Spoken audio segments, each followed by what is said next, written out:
The U.S. loses $16 billion annually from card skimming scams. Today, we followed the Secret Service to see how they identify these skimmers and what they're doing to prevent these scams.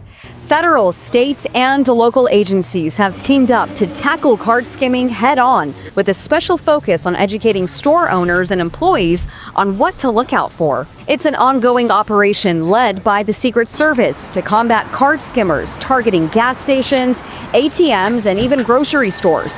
But it's not your credit card information they want. It's EBT cards. So why are they going after the EBT cards? Well, it's, these access points are easy and are vulnerable. These give them access to people's funds that are delivered every month, the government protected funds. And then again, this is very impactful for a community that's struggling. This is an ongoing operation between the Secret Service, HSI, and USDA to stop the thieves from draining funds that are non-refundable.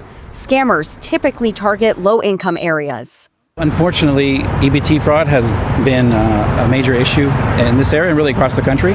So the Secret Service is doing our part to ensure that those funds remain who they're intended for. And we found that individuals have staked out and operated at ATMs to carry out this fraud, and we're doing our best to impact that fraud and stop it where possible. The Secret Service says it's easier to target EBTs because there aren't a lot of security measures in place.